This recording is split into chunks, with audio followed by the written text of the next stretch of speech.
Yes, good evening everyone. Please turn on your camera before I start the class.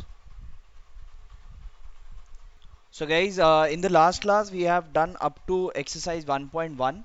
Now today we are going to start with exercise 1.2. Okay? Now today we are going to learn about how to find the LCM and HCF of a number by using a normal method जो अभी हमने इससे पहले जो हमने HCF find किया था by using Euclid's algorithm हमने फाइंड किया था इससे पहले. ठीक है? Now, today we will be finding LCM and HCF by using prime factors. Okay? चलो अब LCM and HCF निकालना कैसा है तो यहाँ पर सेकंड क्वेश्चन में है how to find the you have to find the LCM and HCF of the numbers. ठीक है यहाँ पर सेकंड क्वेश्चन में क्या बोला है you have to find the LCM and HCF of the following pair of integers. So how to find the LCM and HCF. देखो आपको मैं एक फर्स्ट वाला एग्जांपल बताता हूँ, you can try to understand for solving this. तो 26 and 91 का इन्होंने LCM एंड HCF दोनों फाइंड करने बोला है. So what you will do initially, आप पहले 26 का फैक्टर्स निकालो. 2 13s आर 13 1s आर, ये दो ही निकला. और 91 का भी फैक्टर्स निकालो. 91 के फैक्टर्स कितने हो जाएंगे? 91 कौन से टेबल में जाता है?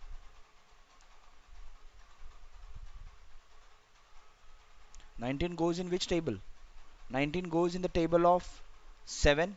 7 1s are 7, 2 carry over, 7 3s are 21, and then 13 1s are. So 26 equals 2 into 13 and 91 equals 7 into 13. ठीक है, अब इसका एलसीएम क्या होगा? एलसीएम जो लोगे, सो जितने भी नंबर आपको यहां पर दिखाई दे रहे हैं सारे नंबर लोगे और सारे नंबर का ग्रेटेस्ट पावर. यहां पर सबसे छोटा अभी पहला नंबर कौन सा है? 2 है. 2 का ग्रेटेस्ट पावर क्या है दोनों में? 2 का इसमें ग्रेटेस्ट पावर है 1 और इसमें ग्रेटेस्ट पावर 0 है. ठीक है, जस्ट अ मोमेंट गाइस. ठीक है, तो क्या करना है आपको? Greatest power. Just a moment. हाँ, तो ग्रेटेस्ट पावर इसका कितना है? 2 का ग्रेटेस्ट पावर इन दोनों में ग्रेटेस्ट पावर 1 ही है, तो 2 raised to 1 आ जाएगा. और कौन से नंबर है? 7 है. 7 का ग्रेटेस्ट पावर भी 1 ही है. उसके बाद 13 है. 13 का भी ग्रेटेस्ट पावर, इसमें 13 का पावर 1 है और इसमें भी 13 का पावर 1, तो दोनों में ग्रेटेस्ट पावर कितना हुआ? 1 ही हुआ. सो 1 ही हुआ. तो LCM will be 2 into 7 into 13. So 2 into 7 is 14. 14 into 13 is 14 into 13 is that is 182. So इन तीनों को अगर आप मल्टीप्लाई करोगे so you will get the LCM as 182. And now what is HCF? HCF कैसे निकालोगे? इन दोनों में, इन दोनों का यहाँ पर जो प्राइम फैक्टराइजेशन हुआ है, दोनों में क्या क्या कॉमन है वो ले लो. 13 कॉमन है और कुछ कॉमन है और कुछ कॉमन नहीं है, तो यही इसका HCF. So HCF is 13. Is this clear guys? आपको समझा LCM and HCF? Whatever I have tried to find, please type yes or no in the chat box. Okay, Umeshwar and Harsh, did you understood LCM and HCF how I have found? And Yashraj, please type in the chat box. You can also unmute yourself whenever required. अगर आपको लग रहा है कि कुछ पूछना है तो you can unmute yourself and पूछ लो. ठीक है? Okay, Yashraj, fine. ठीक है? Now next. Next is ये 510 और 336, इसको भी आप सॉल्व करते हैं. ठीक है, अगर आपका यहाँ पर जस्ट अ मोमेंट, या 510 एंड 92. अब 510 एंड 92 का भी आपको एलसीएम एंड एचसीएफ निकालना है, तो what you will do?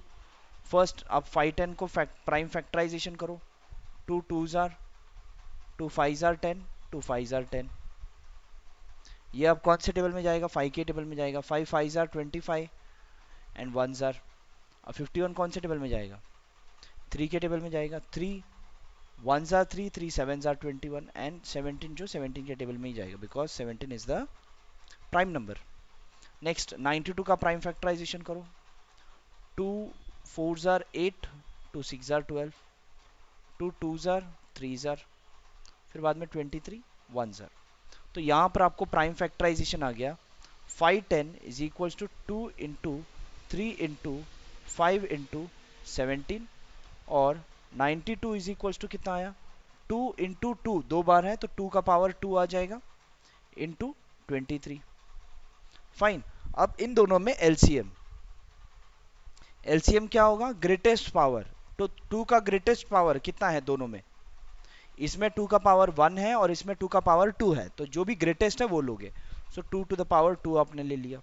Next दूसरा नंबर है थ्री, थ्री का ग्रेटेस्ट पावर, इसमें कुछ नहीं है और इसमें थ्री का पावर वन है, तो थ्री का पावर वन लोगे। Next number is five, five का ग्रेटेस्ट पावर कितना है, one. Next power is, next number is 17, next number is 23। Now you just have to multiply all of them to get the value, ठीक है।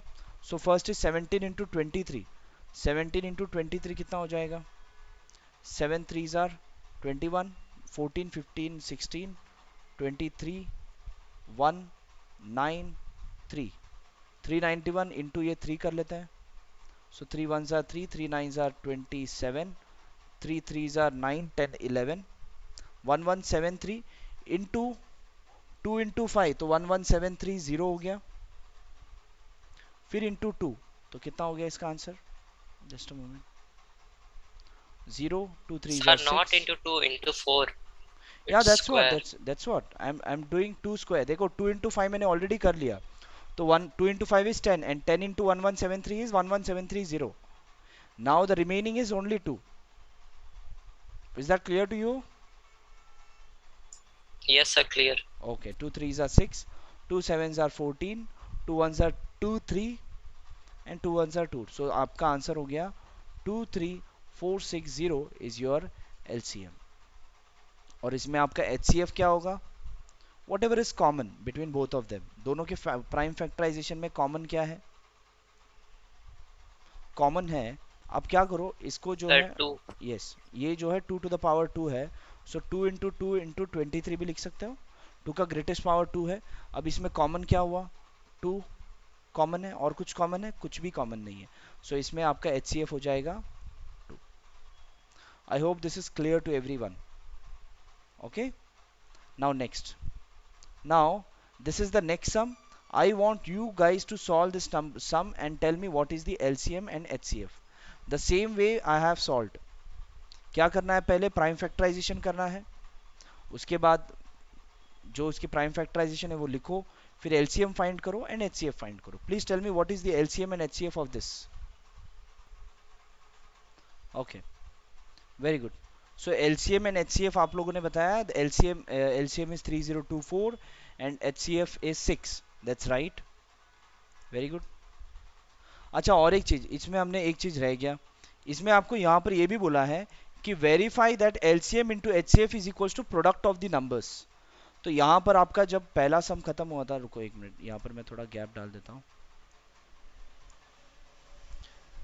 Just a moment guys. Okay, तो यहाँ पर आपका जो पहला सम हो गया था, फर्स्ट सम में आपको एलसीएम एंड एचसीएफ मिल गया, right. They have given, they have also given that verify that LCM into HCF is equals to product of the two numbers. जो आपका एलसीएम इनटू एचसीएफ होगा वही आपका प्रोडक्ट ऑफ टू नंबर्स होगा। So let us check what is LCM into HCF.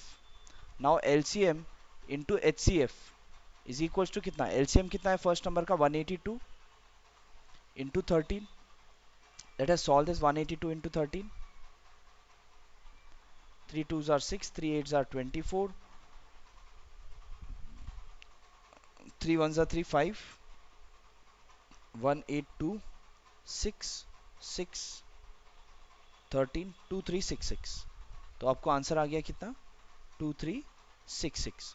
Now next आपको product of two numbers भी check करना है। So what is product of two numbers, two given numbers, जो भी दो नंबर्स का हमने जो एलसीएम एंड एचसीएफ किया फाइंड किया, कौन सा दो नंबर है, 26 into 91, that is 26 into 91। Let us cross verify this also, 26 into 91, 1 6 are 6, 1 2s are 2, 9 6 are 54, 5 carry, 9 2s are 18, 18 plus 5 is 23। सो ये हो गया 6 6 3 2। सो अगेन आपको आंसर क्या आ गया, 2366। As you can see, product of the two numbers and the product of the LCM and HCF both are same. Therefore, you can say, therefore, product of two numbers, product of two numbers is equals to LCM into HCF. Similarly, you can do in the rest of the two sums also. आपने अभी जो बाकी दो sums किया है, इसमें 510 and 92 में, इसमें भी आप product of LCM into HCF करोगे या फिर product of this two numbers करोगे, आपको दोनों। Harsh, please keep yourself on mute, you was unmuted, please keep yourself on mute, otherwise I will have to take out the permission for all of you that you can't unmute yourself. ठीक है, सो यहां पर भी अगर आप solve करोगे तो क्या मिलेगा आपको, same product of the two numbers will be equal to the product of the LCM and HCF. Clear है? Is this clear guys? Should I go to the next सम?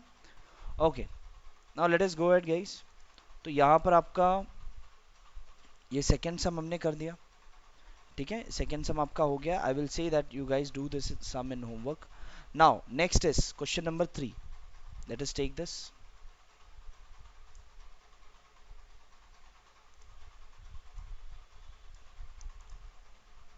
क्या दिया है क्वेश्चन नंबर 3 में? Find the LCM and HCF of the following integers by applying the prime factorisation method. Again इसमें भी आपको prime factorisation method ही करना है. ठीक है, आई विल डू दिस. ये फर्स्ट सम करता हूँ. ठीक है, फर्स्ट सम में अब 12, 15 एंड 21 है. क्या करो, तीनों का प्राइम फैक्टराइजेशन करो. 12 का प्राइम फैक्टराइजेशन हो जाएगा 2 6 जार, 2 3 जार, 3 1 जार. 15 का प्राइम फैक्टराइजेशन होएगा 3 5 जार, 5 1 जार. और 21 का प्राइम फैक्टराइजेशन होगा 3 7 jar and 7 1 jar. So you can say your 12 is equals to 2 into 2 into 3. Your 15 is equals to 3 into 5. And your 21 is equals to 3 into 7. अब इसका LCM क्या होगा? Just take the highest power. पहले सबसे 2. 2 का highest power कितना है? 4. 2. उसके बाद 3. 3 का हाईएस्ट पावर क्या है? इसमें 3 इंटू 3 एक बार है, इसमें भी 3 एक बार है, इसमें भी 3 एक बार है, तो एक ही बार मैक्सिमम टाइम आया. उसके बाद 5 है, उसके बाद 7 है. बराबर? That's it, you just have to solve this. So 2 into 5 is 10, 10 into 2 is 20, 3 7s are 21, so that is 420. तो आपका एलसीएम कितना हो गया? 420 is the LCM of 12, 15 and 21. Now what is the HCF? HCF के लिए क्या चाहिए? What is common between all of them? अब आप कॉमन बताओगे तो ये तीनों में कॉमन आपका 3, 3 और 3. एक ही डिजिट है जो कि कॉमन है सब में, तो इसमें आपका HCF कितना हो जाएगा? 3. Is this clear guys? Clear है आपको ये how to find the LCM and HCF of this? Now I want you guys to find the LCM and HCF of this third sum. Please solve it and tell me. If you have doubt, you can ask me to solve. अगर आपको नहीं जम रहा है तो आप बोल सकते हो कि सर सॉल्व करके बताओ. ठीक है, अगर आप सॉल्व कर पा रहे हो तो please solve it and tell me what is the LCM and HCF of this. Okay, तीनों में कुछ भी कॉमन नहीं है तो HCF is 1. Okay, and LCM is 1800. Okay, that is also right. I hope सबको समझ में आ चुका है. I hope everyone has understood this, how to solve this. Okay, fine. Similarly, आपको ये second sum भी करना है. Second sum I'll ask you to do this in homework. Okay, do this sum in homework. ठीक है. Next है आपका fourth sum. Let us take this. यहाँ पर क्वेश्चन क्या दिया है देखो. Given that HCF of this two numbers, ये 306 एंड 657 का HCF आपको गिवन है 9 है. You have to find the LCM of this two numbers. मतलब वही दोनों सेम ही नंबर है. देखो हमको पता है that is product of two numbers. What we know, product of two numbers will be equal to its LCM, product of its LCM and HCF. Now product of two numbers, आपका दो numbers क्या, दो number कौन सा है? 306 into 657, यही दो number है। और इस नंबर में इसका HCF जो है 9 है, तो आपको LCM फाइंड करना है। ये ऐसे सॉल्व करोगे तो you can get the LCM easily. So your LCM is equals to 306 into 657 by 9। 3 1s are 0s are 2s are 3 3s are 3 3s are 9, 1 carry, 3 4s are 12, so 657 into 34, so 657 into 34 कितना होगा? Let us solve this. 657 into 34, 4 7s are 28, 4 5s are 20 22, 4 6 are 24 26, 3 7s are 21, 2 carry, 3 5s are 15 16 17, 1 carry, 3 6 are 18 19, so this is 8 3 6 plus 7 13 12 2, so that is double 2 double 3 8. So this will be your LCM of the given number. Clear है guys? Is this clear to you? आपको यहाँ पर product of two numbers is equals to LCM into HCF करके, is this clear? Umeshwar, okay, and Harsh and yeah, Yashraj, okay, clear? चलो, very good. Now let us go to the next sum. बेटा आपको कुछ भी unclear होगा तो तुरंत पूछ लेना, ठीक है? तो ये फोर्थ सम हो गया आपका। Check whether 6 raise to n can end with the digit 0 for any natural number n। Now this is the new thing, ये अब थोड़ा नया है। देखो क्या है क्वेश्चन, क्या बोला है कि आपको 6 रेज टू n गिवन है। Check whether 6 raise to n can end with the digit 0 for any natural number n। मतलब 6 रेज टू कुछ भी रखो, 6 raise to 4, 6 raise to 5, 6 raise to 7, कुछ भी रखो, क्या इसका आंसर लास्ट में, आंसर के लास्ट में 0 आएगा या नहीं आएगा? यह आपका क्वेश्चन है। तो पहले तो आपको कौन से नंबर में 0 आता है, कौन से दो प्राइम फैक्टर्स है जिसको मल्टीप्लाई करने से 0 आता है? तो वो 0 तभी आता है, देखो आपको ये इंफॉर्मेशन के लिए ले लो, 10 आपका तभी आएगा 2 इंटू 5। ये दो ही पॉसिबल नंबर है, प्राइम नंबर्स है, this are the only two prime numbers which will give you 10। तो कोई भी नंबर का आंसर में 0 तभी आएगा जब 2 और 5 जो है दोनों उस नंबर के फैक्टर में होंगे, तो ही आंसर आपके लास्ट में 0 आएगा, ठीक है? अगर मैं लिखता हूं कि 40, अब 40 का अगर मैं प्राइम फैक्टराइजेशन करूं तो क्या हो जाएगा? 2 20s are, 2 10s are, 2 5s are and 2 5 1s are. तो एज यू कैन सी 2 और 5 ये दोनों नंबर हमेशा होंगे, एक भी जोड़ी हुआ 2 और 5 का तो उस नंबर के एंड में 0 जरूर आएगा, ठीक है? कोई भी नंबर ले लो, तो जो भी नंबर लोगे तो उस नंबर का आप फैक्टराइजेशन करोगे तो फैक्टराइजेशन में 2 इंटू 5 जरूर होगा, ठीक है? तो कोई भी नंबर के एंड में 0 तभी आता है जब उसके प्राइम फैक्टराइजेशन में 2 इंटू 5 होगा, तो नहीं होगा तो 0 नहीं आएगा। 2 और 5 अगर फैक्टर्स में नहीं होंगे तो आपका 0 आएगा ही नहीं, चांस ही नहीं है। Is this clear guys? ये आपको क्लियरली समझा 0 कब आता है, नहीं आता है? Is this clear to you? Please type yes और no. Okay Umeshwar, Yashraj, okay. So यहां पर आपका जो नंबर है, यहां पर आपका नंबर कौन सा है? 6 रेज टू n। तो यहां पर अगर आप 6 रेज टू n को अगर सॉल्व करने जाओगे, ठीक है, let us try to get, अब 6 raise to n, 6 raise to n can be written as 2 into 3 whole raise to n, yes और no?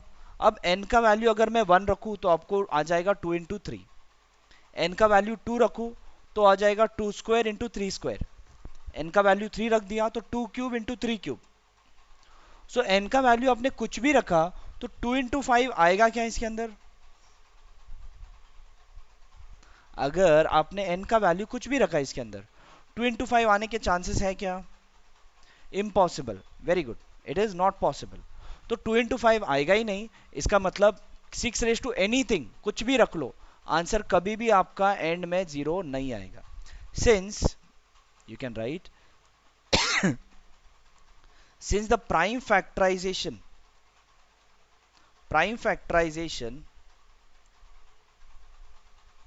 of 6 raised to n does not has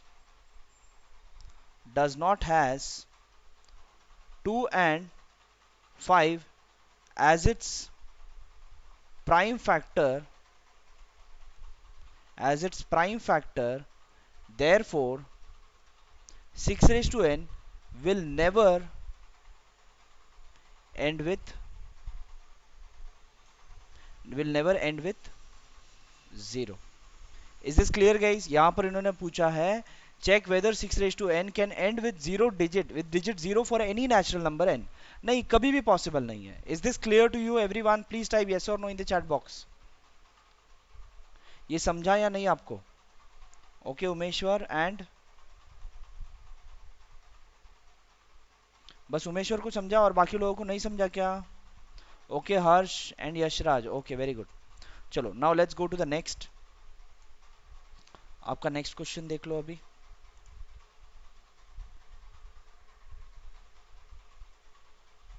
okay ये fifth हो गया.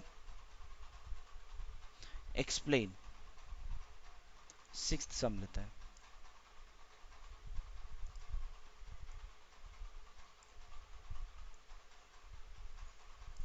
Now explain why this two numbers ये number and this number are composite number. composite number किसे बोलते हैं हम? which are composite numbers? Can you guys please tell what are composite numbers? what are composite numbers? Can anyone tell? Which is more than 3 factors. Which is what? Which is more than 3 factors.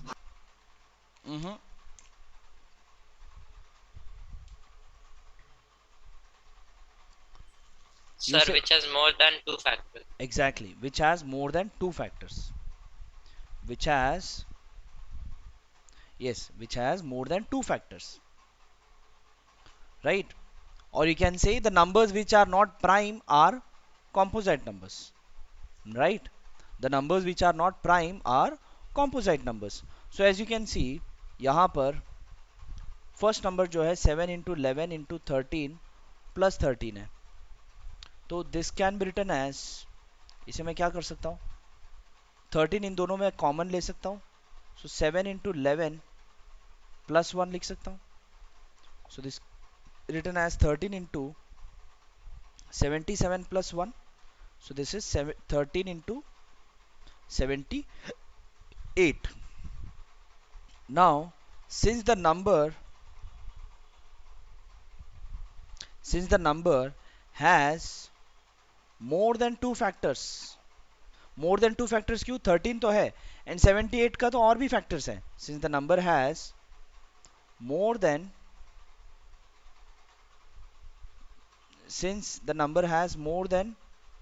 2 factors, therefore the number is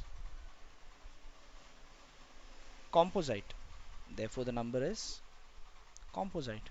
Clear? Next. अब ये next है. ये भी इसको भी आपको यही prove करना है कि that the number is composite. How you can prove that this number is composite? Again कुछ ऐसे ही करना है. देखो यहाँ पर क्या दिया है? 7 into 6 into 5 into 4 into 3 into 2 into 1 plus 5. So I can take 5 as in common. तो क्या हो जाएगा? 7 into 6 into 4 into 3 into 2 into 1 छोड़ दो plus 1 because into 1 उतना ही होगा. So 5 into ये कितना हो जाएगा?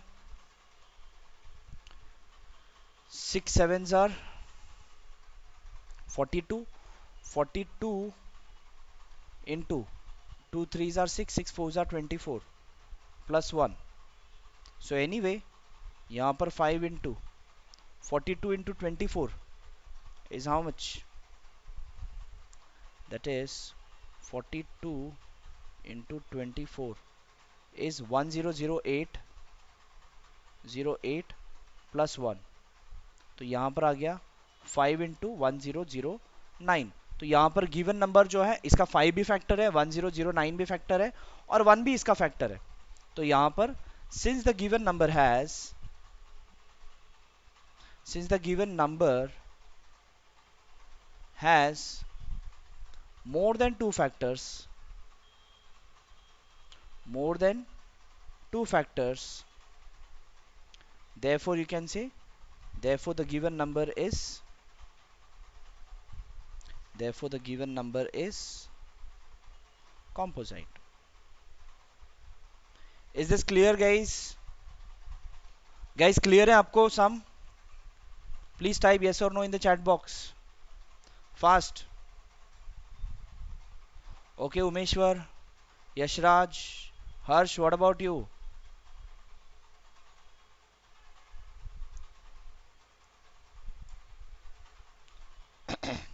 Chalo, done with the sixth sum also.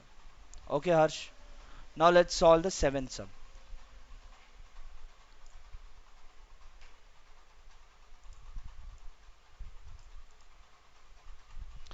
क्या दिया है? There is a circular path around a sports field. Sonia takes 18 minutes to drive one round of the field, while Ravi takes 12 minutes for the same. Suppose they both start at the same point and at the same time and go in the same direction. After how many minutes they will meet again at the starting point? समझ लो कि ऐसा एक sports field है circular. ठीक है, let us consider there is a sports field like this and it is circular path. ठीक है, so Sonia starts from here. Let us say Sonia is starting from here and she is running around the circular path and she takes 18 minutes. How many minutes? She takes 18 minutes to drive one round of the field. मतलब सोनिया को 18 minute लगता है पूरा एक round मारने में. ठीक है, so she takes 18 minutes to complete one round. And while Ravi is there, who is running faster than Sonia, and Ravi takes 12 minutes for the same. Got it? तो अब रवि जो है थोड़ा स्पीड भाग रहा है सोनिया से. So Ravi takes only 12 minutes for the same. अगर दोनों ने सेम टाइम पर अगर स्टार्ट किया and from the same point, so in the same direction, if they both are running in the same direction, तो कितने मिनट बाद दोनों स्टार्टिंग पॉइंट पर वापस से मिलेंगे? How you can find? देखो 18 मिनट में 12 मिनट में तो इसका एक राउंड कंप्लीट हो जाएगा, बट 18 मिनट में इसका सोनिया का एक round, sorry 12 minute, sorry 18 minute में सोनिया का एक राउंड कंप्लीट होगा और रवि का कितना, ये एक प्लस और एक आधा राउंड भी कंप्लीट कर लेगा वो, बिकॉज 12 मिनट में एक राउंड कंप्लीट करता है. ठीक है, तो दोनों वापस से सेम पॉइंट पर कब मिलेंगे? दैट इज क्या रहेगा वो, दैट इज व्हाट, कैसे फाइंड करेंगे? How we can find? Anyone? Yes, very good Yashraj. We will find the LCM, right? तो दोनों एक साथ में कैसे मिलेंगे, right? Now over here we will write the data first. Sonia takes Sonia takes 18 minutes to complete the round,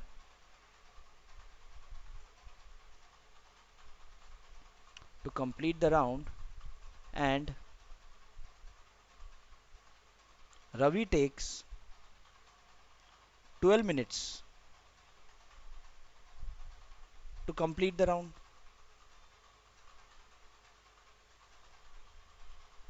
To complete the round. Now दोनों अगर if they both start if they both start at the same time at the same time from same spot then the time, if they both start at the same time from the same spot, then they both will meet again at the same spot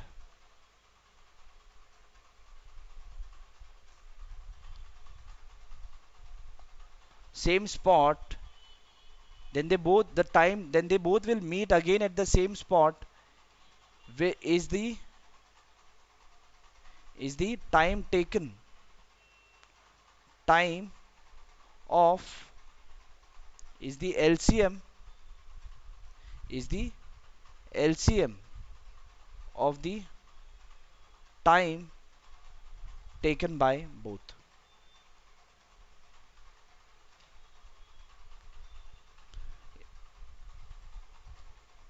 मतलब क्या है कि ये दोनों जो है same spot पर तब मिलेंगे जो इनका LCM of both of them होगा। तो एलसीएम ऑफ 12 एंड 18, एक को कितना मिनट लगता है, 18 मिनट्स, और एक को 12। So what is the LCM of 12 and 18? क्या होगा 12 एंड 18 का LCM? So let us do the prime factorisation. 2 6 are, 2 3 are, 3 1 are. 18 का prime factorisation 2 9 are, 3 3 are and 3 1 are. So आपका एलसीएम क्या होगा? ग्रेटेस्ट पावर 2 का ग्रेटेस्ट पावर है 2 into 2, 3 का ग्रेटेस्ट पावर है 3 इंटू 3, बस। सो that is 4 into 9, so answer is 36। So that means they both will meet they both will meet at the starting point, at the starting point after 36 minutes। देखो इसका आपको मैं proof भी दे देता हूं कैसे। 36 मिनट्स, ठीक है, they both will meet after 36 minutes. देखो यहां पर, अगर यहां पर ये समझ लो ये रवि है और ये सोनिया है। सोनिया जो है 36 मिनट्स में कितना राउंड मार लेगी? एक राउंड मारने के लिए सोनिया को 18 मिनट्स लगता है, तो 36 मिनट्स में शी विल टेक 2 राउंड्स। सो सोनिया जो है 2 राउंड मार देगी 36 मिनट्स में, और रवि जो है 1 मिनट में, एक राउंड जो है 12 मिनट में कर सकता है, तो 36 मिनट्स में कितना राउंड मार लेगा? Ravi will take 3 rounds. So Ravi का 3 राउंड हो जाएगा और सोनिया का 2 राउंड हो जाएगा, बट दोनों का एक साथ में खत्म होगा और दोनों यहां पर मिलेंगे after 36 minutes exactly. Is this clear? Please type yes or no in the chat box. Is this clear to you guys?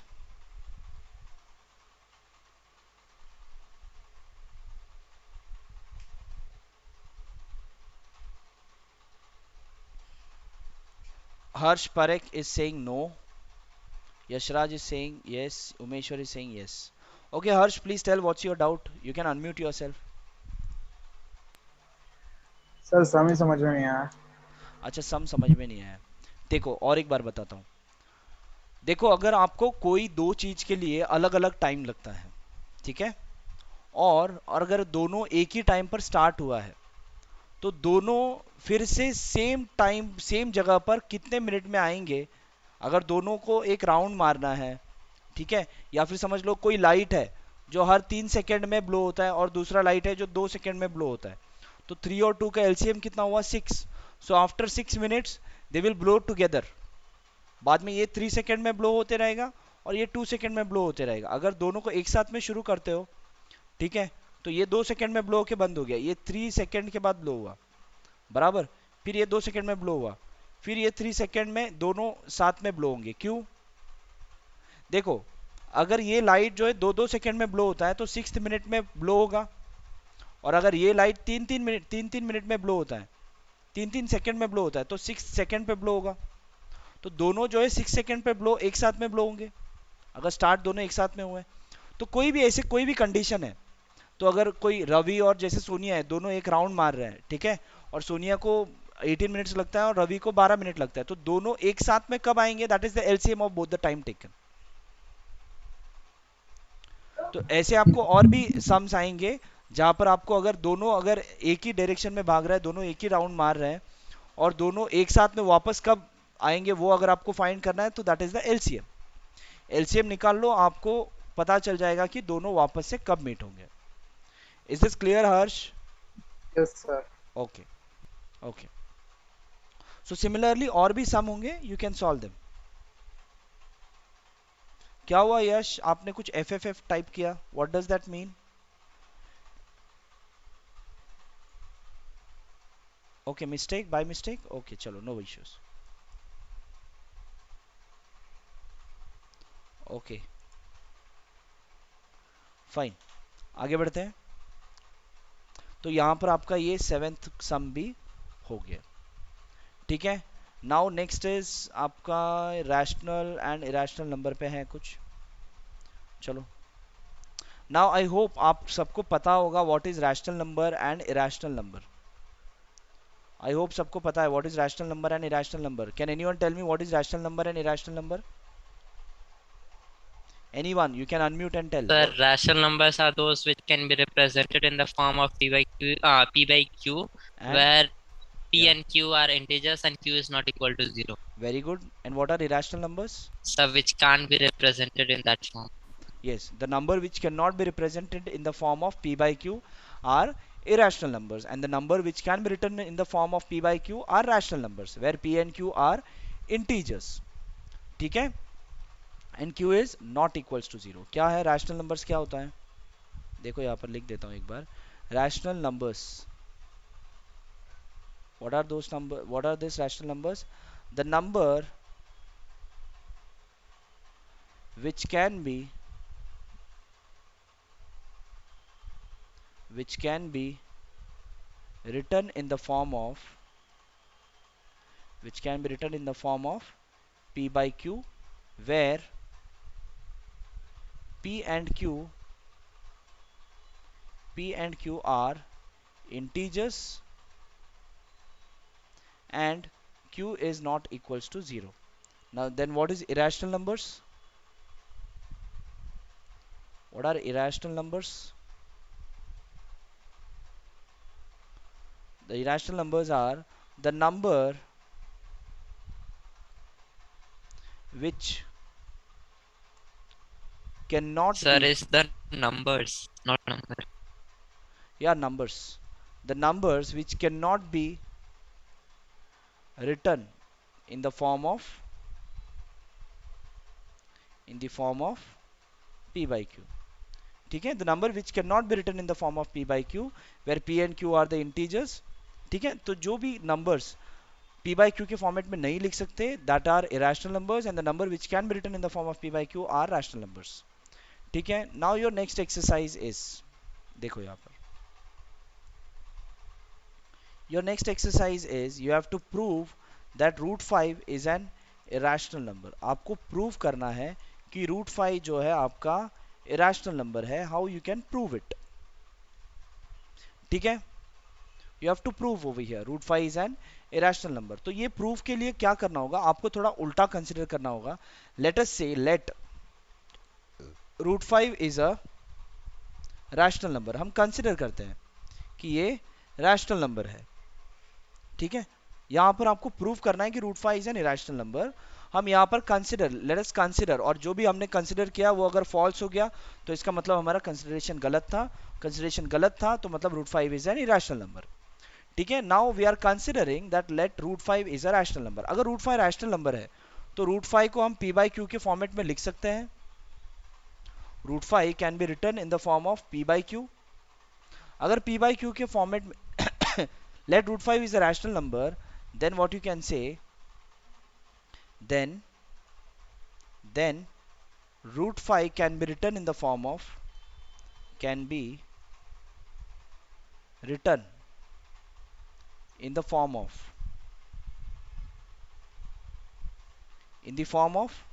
p by q. Now let us square this. So 5 is equals to p square by q square. So क्या हो गया, p square is equals to 5q square, बराबर। अब p square जो है integer है, right. So p square upon 5 is equals to q square. Can I write? मतलब p square upon, we know that p is an integer. Since p is an integer,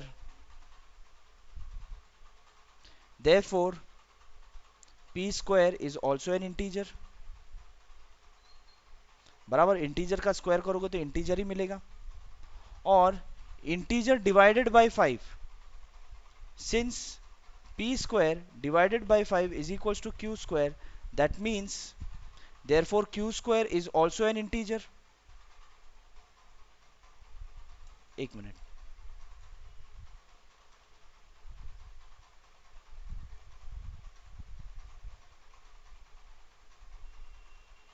p square is equals to 5q square ना.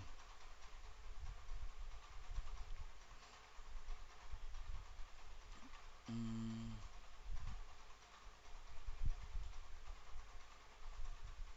या एक minute रुको, एक minute रुको,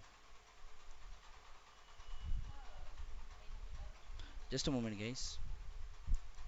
If I say p square is equals to 5q square, can I write p square is equals to 5q into q? लिख सकता हूं मैं, या 5q into q लिख सकता हूं. Now if I write 5, since q is an integer, since q is an integer, तो 5q भी आपका इंटीजर होगा. 5q is also an integer. 5q is also an integer. ठीक है, अगर आपका 5q इंटीजर है, ठीक है, मतलब 5q, लेट अस से 5q is equals to k. ठीक है, 5q is also an integer because देखो q इंटीजर है तो 5 इंटू क्यू भी आपका इंटीजर ही होना चाहिए. ठीक है, सो लेट अस से q अगर इंटीजर है तो q is equals to k upon 5 हो गया, बराबर. q is equals to k upon 5 I can write. Also अगर मैं 5q is equals to k लिखता हूं तो can I write p square is equals to k into q. या after that can I write p square upon q is equals to k. Now again k जो है आपका integer है तो p square upon q भी आपका integer ही हुआ. yes or no guys, ये आपको समझ में आ रहा है या नहीं समझ में आ रहा है? Please tell. Okay Harsh, fine.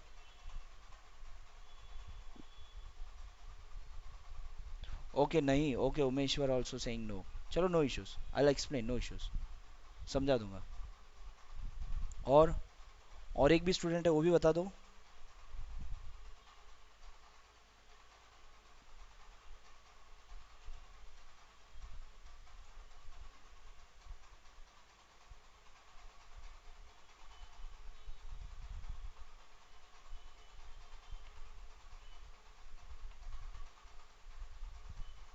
और एक स्टूडेंट है वो भी बताओ बेटा, आपको समझ में आ रहा है या नहीं?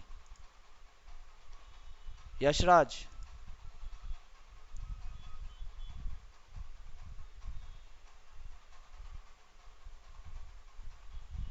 चलो और एक बार बताता हूँ, देखो यहाँ पर I'll redo it. देखो आपको क्या बताना है, you have to prove that root 5 is a irrational number. Let us consider, let root 5 is a rational number. अगर आप इसे rational number बोलोगे, since it is a rational number, therefore root 5 can be represented in the form of p by q. So let's say let root 5 is equals to a by b. ठीक है, let us say कि यहाँ पर a आपका integer है और b भी integer है, where you can write where a and b both are integers. Clear है? यहाँ पर अगर रूट 5 रैशनल नंबर है सो रूट 5 को हम a अपॉन b लिख सकते हैं. सो इसके बाद can I write a is equals to root 5 into b. अगर मैं दोनों जगह स्क्वायर कर दूं तो a square is equals to 5b square लिख सकता हूं. Now a square upon 5 is equals to b square. I can write. Now since यहाँ पर since a square upon 5 is equals to b square, मतलब a square upon 5 और ये b जो है इंटीजर है ऑलरेडी. b क्या है? कोई नंबर है, और b का स्क्वायर भी किया तो वो भी आपको नंबर ही आ रहा है. Are you getting it? b आपका नंबर है तो b स्क्वायर भी आपको नंबर ही आ रहा है, because a square upon 5 is divisible, right. अगर आपका b कोई नंबर है, नंबर का अगर आप स्क्वायर करोगे तो नंबर ही आएगा। तो यहाँ पर ये नंबर आ रहा है तो a square is perfectly divisible by 5। Since a square by 5, since you can write, since a square is divisible by 5, is divisible by 5, therefore a is also divisible by 5, is also divisible by 5, मतलब a क्या है, 5 से divisible है। now next, now यहाँ पर आपके पास है a square is equals to 5b square, ठीक है। from this, now since a is divisible by 5, मतलब a जो है divisible by 5 है, तो can I write a is equals to 5 into k, that is right, since a is divisible by 5, तो a का answer मैं लिखता हूँ a is equals to 5 into k। तो अगर मैं ये 5k का आंसर इसके अंदर रखता हूँ तो what I will get, see over here,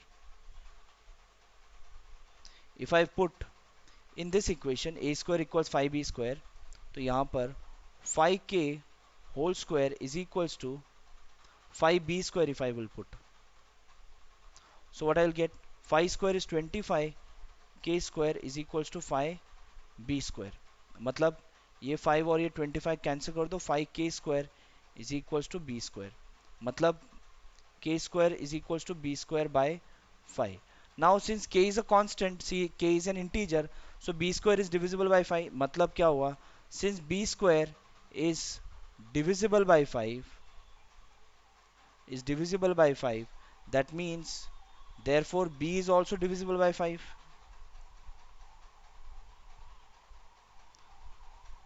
now यहाँ पर देखो b इज डिविजिबल बाय 5 आया और a भी डिविजिबल बाय 5 आया। अगर दोनों डिविजिबल बाय 5 है तो आप a अपॉन b के फॉर्मेट में लिख ही नहीं सकते। Since both are divisible by 5 तो a अपॉन b आप लिख ही नहीं सकते, बिकॉज वो 5 के टेबल में कैंसिल होके ही लिख पड़ेगा। आप ऐसे a अपॉन b नहीं लिख सकते। So therefore what you can say, since a and b both are divisible by 5, divisible by 5, therefore a and b are not co-prime of each other,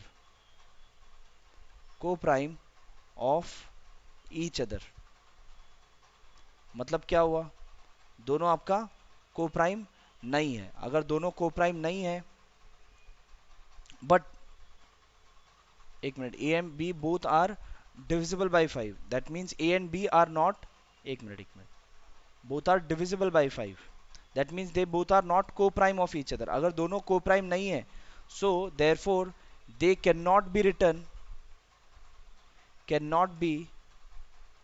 written in the form of, in the form of a by b। देखो 15 और 20 जो है दोनों, 15 और 20 आप final answer 15 by 20 नहीं लिख सकते, बिकॉज इसका आंसर कितना आ जाएगा 3 बाई 4, क्योंकि ये दोनों 5 से कैंसिल होते हैं।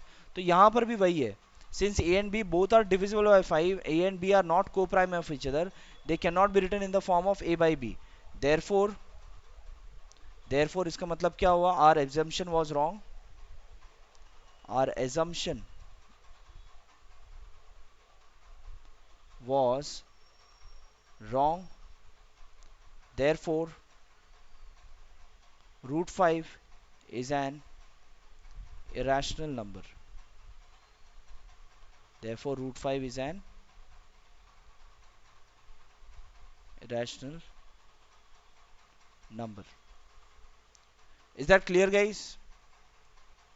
आपको समझा या नहीं समझा, क्लियर है? ओके उमेश्वर,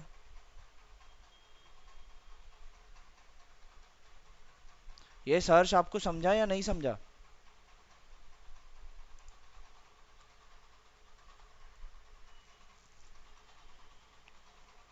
नहीं समझा, चलो और एक बार समझाता हूँ। ये क्वेश्चन इतना इजीली समझ में आने वाला जैसा नहीं है, ठीक है। और एक बार समझाता हूँ, देखो एक मिनट रुको, हाँ, समझा रहा हूँ।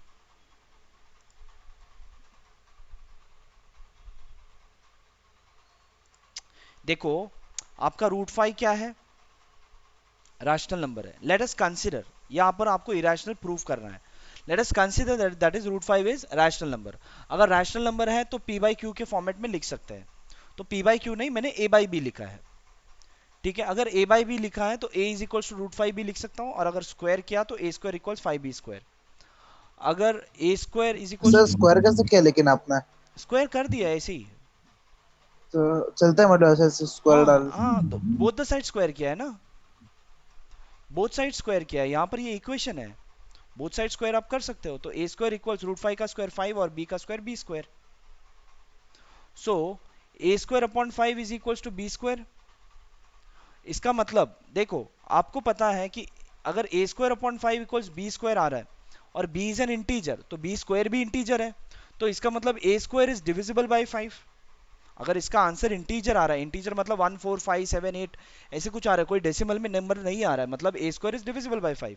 अगर a square is divisible by 5, तो इसका मतलब a भी डिविजिबल बाय 5, राइट। अगर a स्क्वायर डिविजिबल बाय 5 है तो इसका मतलब a भी डिविजिबल बाय सर 5 है। डिविजिबल कैसे है?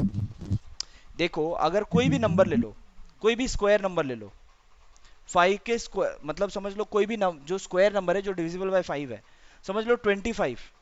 25 अगर डिविजिबल बाय 5 है तो अंडर रूट ऑफ 25 करो, 5 इज ऑल्सो डिविजिबल बाय 5। 15 का स्क्वायर हाँ कर लो, 225। 225 is divisible by 5, that means 15 is also divisible by 5। किसी भी नंबर का स्क्वायर अगर डिविजिबल बाय 5 है तो उसका अंडर रूट भी डिविजिबल बाय 5 होगा ही होगा। समझ रहे हो? इफ a हाँ square is divisible by 5, that means a is also divisible by 5। Clear है इतना? हाँ सर हाँ। ओके, चलो, इतना इतना क्लियर है।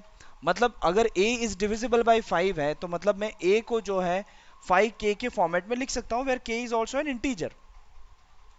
समझ रहे हो कि सिंस सर a, ये समझ में नहीं ये समझ में नहीं आया? देखो यहाँ पर ये एजम्पशन है बेटा, यहाँ पर एजम्पशंस हैं, इसको प्रूव करने के लिए आपको थोड़ा एक दो स्टेप्स याद भी करना होगा, ठीक है।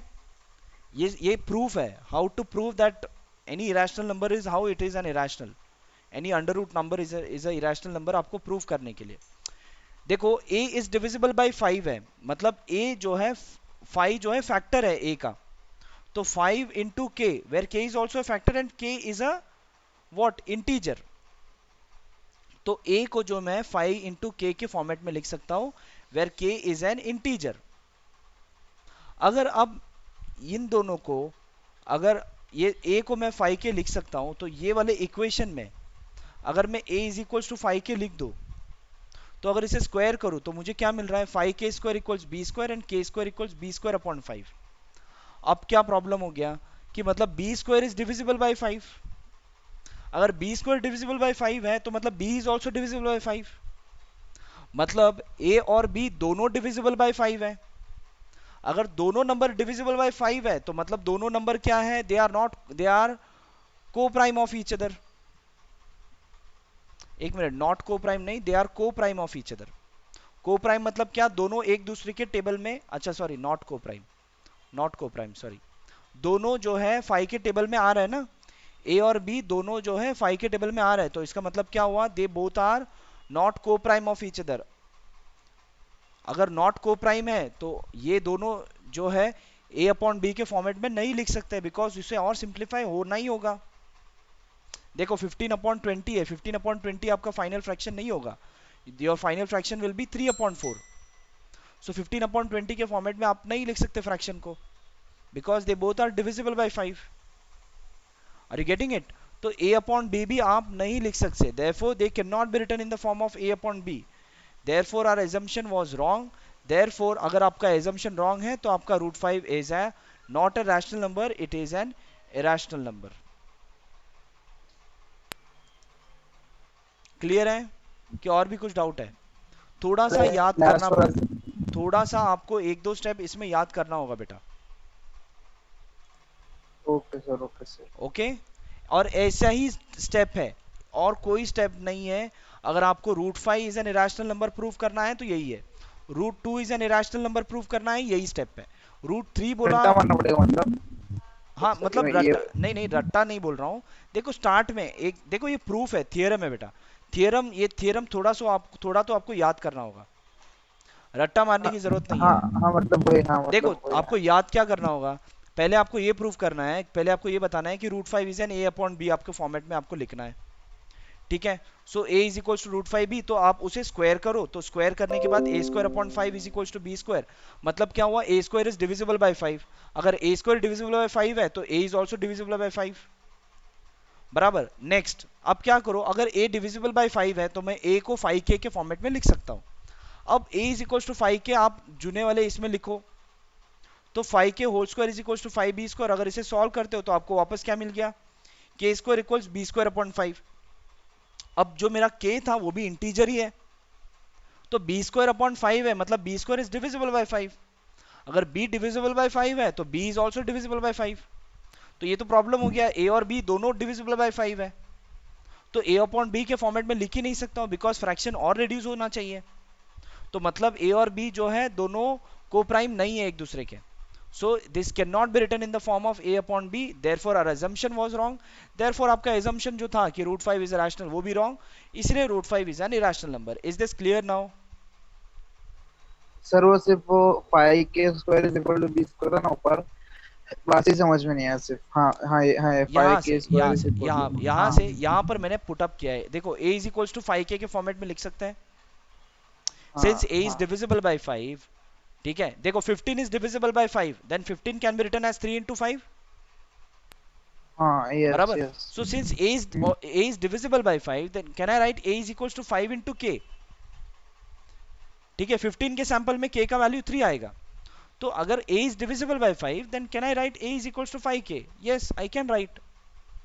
अब ये a is equals to 5k मैंने ये जुने वाले इक्वेशन में पुट अप किया है, ये वाले इक्वेशन में, समझ रहे हो, इसमें a का वैल्यू मैंने 5k पुट किया है, देखो यहाँ पर 5k और इसको होल स्क्वायर एंड 5b स्क्वायर, ओके सर, हाँ हाँ हाँ हाँ। समझा, हाँ समझा। सर, हाँ सर, हाँ हाँ सर। तो अब सर एक बार इस अगर रिकॉर्डिंग से थोड़ा लर्न कर लूंगा एक बार। क्या बोल रहे हो, एक बार फिर से वो सिर्फ वो जो याद रखना है वो एक बार कर लूंगा याद, हाँ हाँ हाँ, उसमें से ए रिकॉर्डिंग से। स्क्वायर इज इक्वल्स टू, देखो यहाँ पर यहाँ से इक्वेशन मैंने वापस से लिया है, A square equals 5b square from above, ठीक है। ये मैंने ऊपर से लिखा है, अब a का वैल्यू मैंने 5k लिखा और 5b ऐसा लिखा, और फिर बाद में again b square is divisible by 5, मतलब b is also divisible by 5, if b is divisible by 5 मतलब दोनों डिविजिबल बाय 5 हुआ, तो अगर ये दोनों डिविजिबल बाय 5 है तो ये दोनों a अपॉन b के फॉर्मेट में नहीं लिख सकते, तो आपका एजम्पशन रॉन्ग है, तो मतलब आपका assumption that is root 5 is irrational number, वो भी गलत है। तो क्लियर है, ये अपन देखिए फॉर्मेट क्यों नहीं लिख सकते हम लोग? बिकॉज ये दोनों अपन, देखो 15 अपॉन 20 आप फाइनल आंसर लिख सकते हो क्या, नहीं नहीं। नहीं लिख सकते, इसे आप फर्दर डिवाइड करना ही होगा, 3 अपॉन 4 ही होगा हाँ फ्रैक्शन के हाँ। फॉर्मेट में, राइट। आपका फाइनल फ्रैक्शन जो है 15 अपॉन 20 तो नहीं होगा, तो आप वो a अपॉन b भी नहीं लिख सकते, बिकॉज दोनों जो है क्या तो है, डिविजिबल डिविजिबल है बाय 5 से। 5 है इसीलिए, तो इसका मतलब आप वो ऐसे नंबर नहीं लिख सकते, समझ रहे ओके हो। सर, ओके आपका सर। फाइनल फ्रैक्शन वो हाँ नहीं सर। होगा, फाइनल फ्रैक्शन आपका वो नहीं हो सकता, इसलिए नहीं लिख सकते, उसे फर्दर रिड्यूस होना पड़ेगा, तो आपका फाइनल फ्रैक्शन वो नहीं होगा, मतलब आपका वो एजम्पशन गलत था कि आप वो रूट 5 को एक a अपॉन b के फॉर्मेट में लिख सकते हो करके, तो अगर वो गलत है तो आपका जो एजम्पशन था कि that root 5 is a rational number वो भी गलत हुआ, तो that is root 5 is an irrational number. Clear, चलो अब नेक्स्ट सम करते हैं,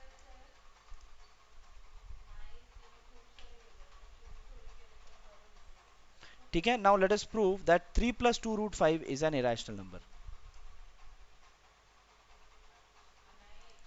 Let us prove 3 plus 2 root 5 is an irrational number. Now let us assume that let 3 plus 2 root 5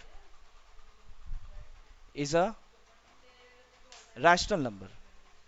Let us say it is a rational number. तो 3 plus 2 root 5 को मैं a upon b के format में लिख सकता हूं, then then it can be written, it then it can be written in the form of a upon b, that is 3 plus 2 root 5 can be written as a upon b। तो इसका मतलब 3, अगर मैं 2 root 5 लिखूँ सिर्फ, 2 root 5 is equals to a upon b minus 3, और root 5 is equals to 1 upon 2 into a upon b minus 3। But यहां पर प्रॉब्लम हो गया। देखो अगर a upon b is a rational number, तो ये पूरा नंबर भी रैशनल नंबर ही होगा। Since a upon b is a rational number, तो ये भी पूरा यहां पर 1 upon 2 into a upon b minus 3 is also a rational number. Are you getting it? देखो अगर कोई भी एक p अपॉन q के फॉर्मेट में लिखो, 2 अपॉन 3 लिखो, ठीक है, इसके साथ आप कुछ भी ऑपरेशंस करो, प्लस करो, माइनस करो, मल्टीप्लाई करो, कुछ भी करो, कुछ ना कुछ अपॉन के फॉर्मेट में आएगा ही ना, इरेशनल नंबर तो नहीं आएगा। Are you getting it? Yes sir. Okay okay. So अगर आप कोई भी रैशनल नंबर लोगे और उसके साथ कुछ भी ऑपरेशंस करो, प्लस करो, माइनस करो, मल्टीप्लाई करो, डिवीजन करो, कुछ भी करो, लेकिन आपको कुछ ना कुछ फ्रैक्शन में ही आएगा। तो if a upon b is a rational number, तो आप कुछ भी मल्टीप्लाई कर लो इसके साथ, मल्टीप्लाई सब्सट्रैक्ट वगैरह कुछ भी कर लो, तो उसके बाद वो भी क्या होगा, is also a rational number, बराबर। बट ये पूरा इक्वल्स क्या है, root 5। But what we know, but root 5 is an irrational number. What we know, root 5 is an irrational number. इसके अंदर आपको पता होगा कि root 5 is an irrational number, ये प्रूफ में। But root 5 is what, irrational number. तो ये नंबर भी इरेशनल हो गया। अगर ये number irrational, therefore 1 upon 2 into a upon b minus 3 should also be irrational, should also be irrational. इसका मतलब क्या हुआ, therefore our assumption was wrong, therefore our assumption was wrong, therefore what we can say, therefore जो भी आपका जो number था वो रैशनल नंबर नहीं है। therefore 3 plus 2 root 5 is irrational, is not a rational number, is a irrational number। ये clear है क्या? Please type yes or no in the chat box guys। Sir एक बार थोड़ा ये अपना ऊपर का देखो ना थोड़ा स्क्रीन पे। हाँ एक मिनट एक मिनट।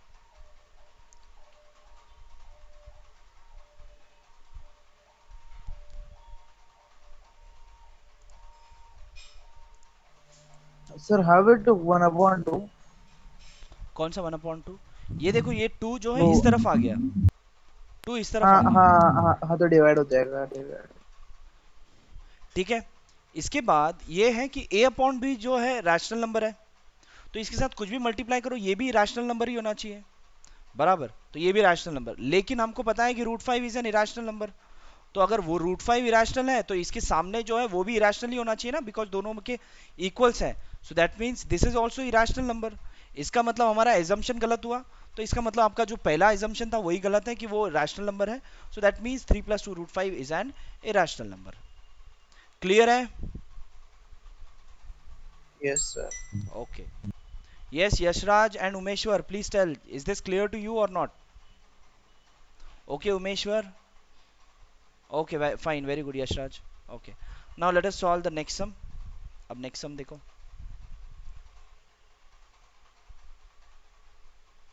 नेक्स्ट सम आपको ये भी प्रूव करना है।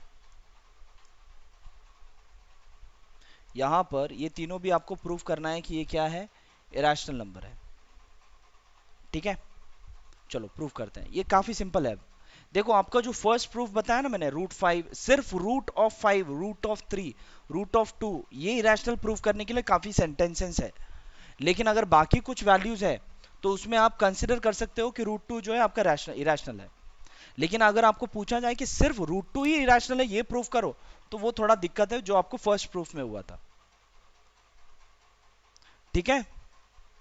अब देखो, now let us prove that 1 upon root 2 let us consider that let, यहां पर आपको ये भी इरेशनल प्रूव करना है, तो let us consider let 1/√2 is a rational number, is a rational number, बराबर. Then it can be written in the form of, then it can be written in the form of what? In the form of, A upon B. yes, a upon b. तो मतलब therefore 1/√2 is equals to a upon b. अगर मैं इसे reverse करूं, √2 is equals to b upon a, बराबर. Now b upon a is also a rational number, yes or no? b upon a is also a rational number, but क्या है, but √2 is, Root 2 is a rational number. yes exactly, √2 is irrational, बराबर. therefore b upon a is also irrational number, therefore that means, therefore our assumption was wrong, therefore our assumption is wrong, therefore क्या number है आपका, 1/√2 is irrational number. Clear है guys? I hope this is very much clear now. Please type yes or no in the chat box guys. Is this clear? Okay, Yashraj, Umeshwar, Harsh, what about you? Okay, fine, very good. Now similarly आप देखो 7√5 करो, फिर बाद में ये सारे सम almost similar ही है. 6 + √2 करो, ये भी ऑलमोस्ट सेम ही है. So I will ask you to do this in homework, ठीक है? ये आप होमवर्क में करो.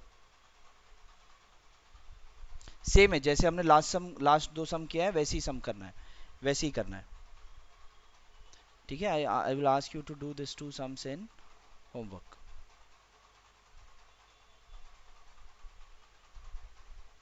नेक्स्ट क्या है, एक मिनट.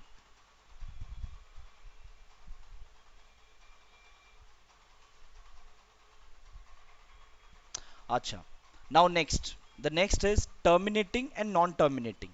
तो चलो पहले terminating and non terminating numbers को पहले समझते हैं. What is terminating and non terminating number? I hope आप सबको पता होगा. What is terminating numbers? Terminating numbers मतलब क्या होता है? Can anyone Stand tell with मी? 0. क्या? Your remainder is 0. नहीं. Which can be represented in the form of p by q. It is No. also rational. No.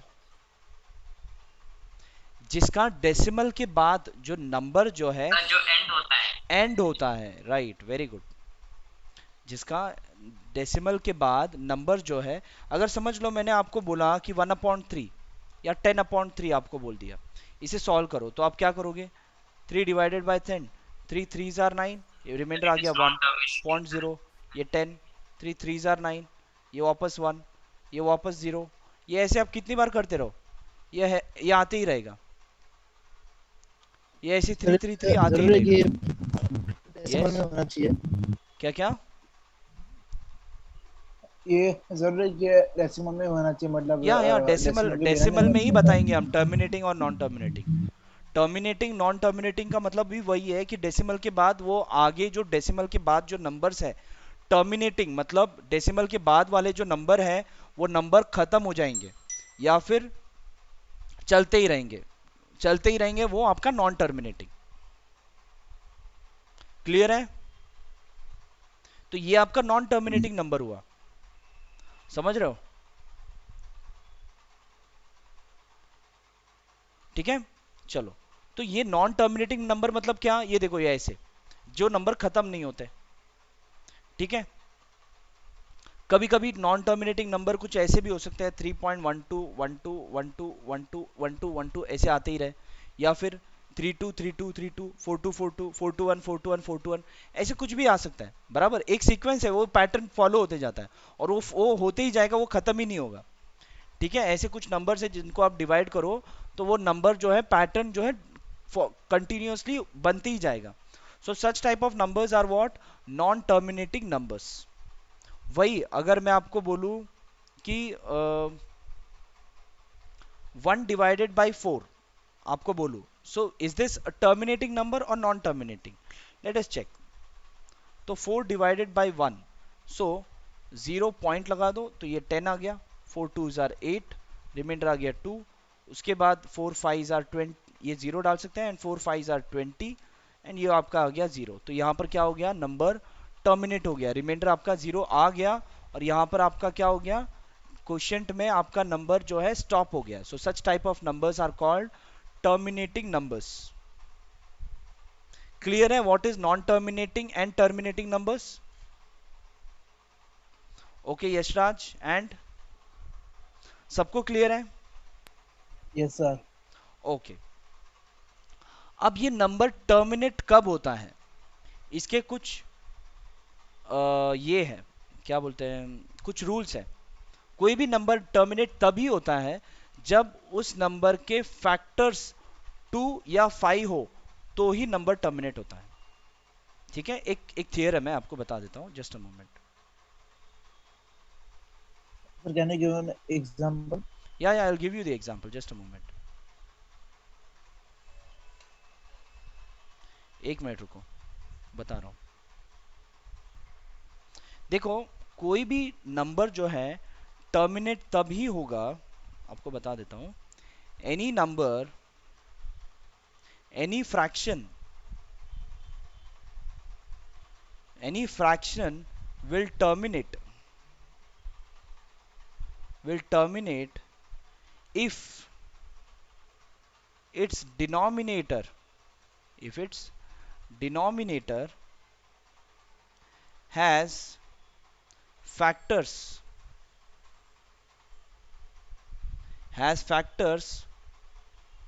2 and 5। you can say 2 raised to m और 5 raised to m, मतलब 2 raised to anything और 5 raised to anything। ठीक है, if the denominator has factors 2 and 5, then the numbers will terminate। ठीक है, if 2 और 5 ही अगर आपका फैक्टर्स होगा तो आपका नंबर जो है, जो भी आपका फ्रैक्शन है, वो आपका टर्मिनेट होगा। This is only about the denominator, आपका डिनोमिनेटर पे ही डिपेंड करता है, because your denominator is nothing but your divisor. आपका डिवाइजर के इसमें अगर 2 रेज टू एम, 2 के 2 जो है फैक्टर होगा और या 5 जो है फैक्टर होगा, तो ही आपका 2, सिर्फ 2 या फिर सिर्फ 5 या 2 और 5 दोनों, अगर ये सब ही फैक्टर्स होंगे तो ही आपका नंबर जो है टर्मिनेट होगा। अगर नहीं है, सर 2 और 5 में से कोई एक भी चलेगा? कोई एक भी चलेगा, लेकिन दूसरा कोई नंबर अगर फैक्टर है तो वो टर्मिनेट नहीं होगा। समझ लो, देखो मैंने आपको सैंपल दिया, if I write 1/10, this will terminate और not, that depends on denominator. अब डिनोमिनेटर का अगर मैं प्राइम फैक्टराइजेशन करूं तो क्या हो जाएगा, 2 5 जार और 5 1 जार। तो डिनोमिनेटर का जो प्राइम फैक्टराइजेशन है उसके अंदर 2 और 5 ही है, बराबर, और कोई दूसरा नंबर नहीं है। तो इसका मतलब 1/10 जो है टर्मिनेट होगा, और वो आंसर है 0.1। सपोज अगर फैक्टर होता कि 2 2 5 और 7 होता तो नॉन टर्मिनेटिंग होता। यस, अगर इसके अंदर 7 भी आया, अगर 70 आ गया, समझ लो, इफ आई राइट 1/70 और 70 का अगर मैं प्राइम फैक्टराइजेशन करूं, so 2 35 are, then 5 7 are, and 7 1 are. अब इसके इसके डिनोमिनेटर के प्राइम फैक्टराइजेशन में सिर्फ 2 या 5 नहीं है, 7 भी है। तो इसका मतलब इसका अगर आप सॉल्व करोगे, आप देखो कैलकुलेटर में सॉल्व कर लो, 1/70 टर्मिनेट होगा ही नहीं। Are you getting it? 1/70 कर लो, ये टर्मिनेट होगा ही नहीं। देखो आपको मैं चाहिए तो सैंपल भी बता नहीं, सैंपल आपको कैलकुलेटर बता नहीं सकता। You can see it in your mobile calculator if you have, और या फिर आपके पास कोई एक्सटर्नल कैलकुलेटर है तो चेक कर लो। हाँ सर, हाँ सर। सर आंसर आ रहा है 0.01428574143। वो टर्मिनेट होगा ही नहीं, नंबर खत्म ही नहीं होगा, वो कंटिन्यूअस रहेगा ही रहेगा। Because that is, या yeah. या आर यू गेटिंग इट? तो कोई भी नंबर के डिनोमिनेटर में अगर टू, और अगर समझ लो अगर आपका होगा 1/4, ठीक है, 1/4 में 4 का अगर मैं प्राइम फैक्टराइजेशन करूं, ये आ गया, तो 2 और 2 ही है ना। 2 और 5 ये दो ही होने चाहिए, दो, 2 सिर्फ 2 होगा तो भी चलेगा, सिर्फ 5 होगा तो भी चलेगा, 2 और 5 दोनों होगा तो भी चलेगा, लेकिन दूसरा कोई फैक्टर होगा तो गया, तो वो कभी नंबर स्टॉप होगा ही नहीं। समझ में आया how to identify the fraction will terminate और not terminate? Okay Umeshwar, Yashraj, very yes good. Sir. Okay Harsh, fine, ठीक है। तो आपको अभी नेक्स्ट एक्सरसाइज में वही करना है। देखो यहां पर नेक्स्ट एक्सरसाइज 1.4, ठीक है। अब ये 1.4 में आपको ये बताना है, without actually performing the long division state whether the following rational number will have a terminating decimal expansion और non terminating repeating decimal expansion. Sir, we have to factorize this denominators. Exactly, we have to factorize the denominator. Let us first do the first one. So 13 upon 3125. So let us factorize 3125 first. So ये कौन से table में जाएगा? 5 के table में। 5 6 are 30, 12, 5 2 5 are 2s are 10। 10, 5 5s are 25. Exactly, और ये 5 5 1s are 5, 5 2s are 10, 5 5s are 20.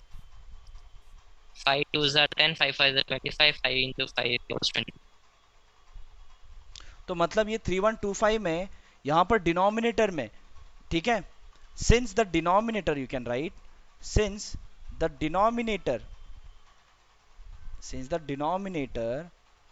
3125 is equals to 5 raised to 5, ठीक है, since it has only 5 as the prime factors,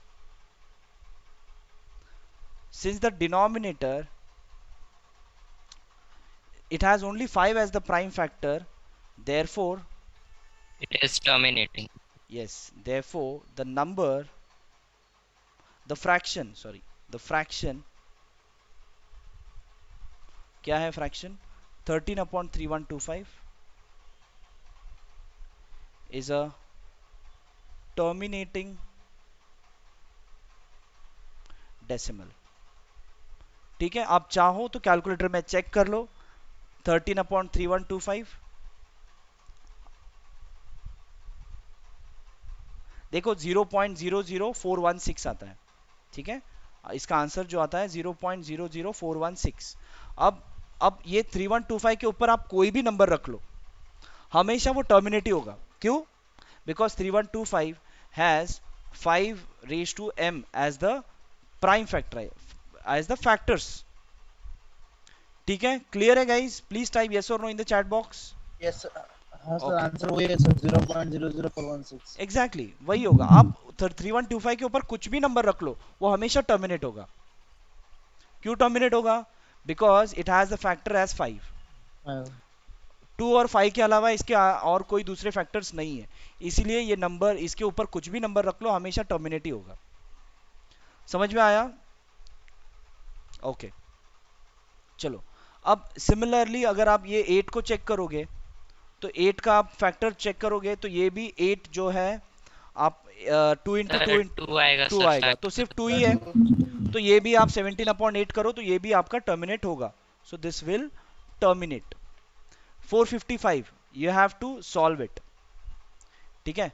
455 को आपको 455 के प्राइम फैक्टराइजेशन अगर आप करने जाओगे, so let us do it. 455 का prime factorization, Sir, is non-terminating repeating. let us check। 4 9s are 45, 5 9s are 45, 5 1s are, अब ये 91 आ गया। 91 तो आपका कौन से टेबल में जाता है? 7 7. कौन से टेबल में? 7 1। 7 1s आर 7, 7 3s आर और 13 1s आर। तो यहाँ पर आप लिख सकते हो सेकंड क्वेश्चन के लिए, यहाँ पर आपका यहाँ पर जो क्वेश्चन है, ठीक है। सो यहाँ पर ये question, now since the denominator